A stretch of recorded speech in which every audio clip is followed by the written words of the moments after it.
আসসালামু আলাইকুম, welcome to my channel. আশা করি আপনারা সবাই ভালো আছেন। আমি আলহামদুলিল্লাহ অনেক ভালো আছি। চলে এলাম নতুন আরেকটি সংরক্ষণ ভিডিও নিয়ে। আজকে আপনাদের সাথে শেয়ার করব পেঁয়াজ কিভাবে বছরের পর বছর সংরক্ষণ করে রাখতে পারে।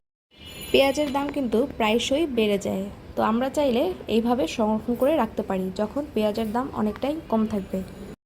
পেঁয়াজ সংরক্ষণ করা কিন্তু খুবই সহজ। আপনারা চাইলে এইভাবে করে সংরক্ষণ করে রাখতে পারেন। এখানে আমি পেঁয়াজ নিয়ে নিয়েছি, এখন আমি পেঁয়াজগুলোকে ছিলে নিব।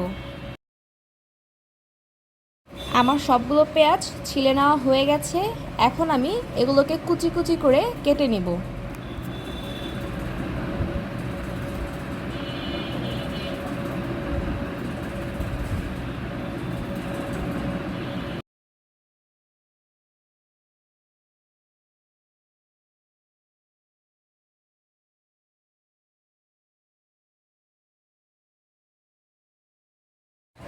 এই তো দেখতে পাচ্ছেন আমার সবগুলো পেঁয়াজ কেটে নেওয়া হয়ে গেছে। আমি এখন এগুলোকে বক্সের মধ্যে করে সংরক্ষণ করব। আপনারা চাইলে পলিথিন ব্যাগের মধ্যেও সংরক্ষণ করতে পারেন।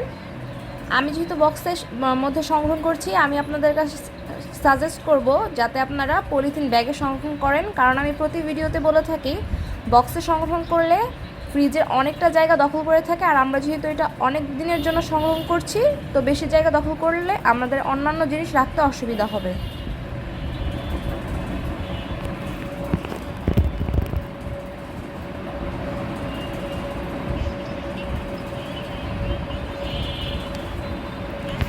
এই তো দেখতে পাচ্ছেন আমি ছোট ছোট দুইটা বক্স নিয়ে নিয়েছি। আমি এখন এগুলোর মধ্যে করে সংরক্ষণ করব।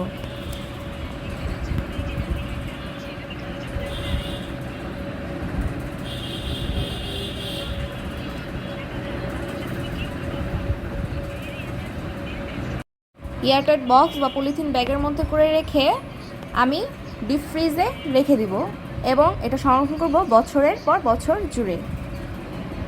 এক্ষেত্রে পেঁয়াজের কোনো পচা ভাব আসবে না এবং সুন্দর মতোই থাকবে। তো আশা করব আপনাদের কাছে আজকের ভিডিওটা ভালো লেগেছে। যদি ভালো লাগে অবশ্যই আমার চ্যানেলটি সাবস্ক্রাইব করে আমার পাশে থাকবেন। আজকের মতো এখানেই বিদায় নিব। সবাই ভালো থাকবেন, সুস্থ থাকবেন। আল্লাহ হাফেজ।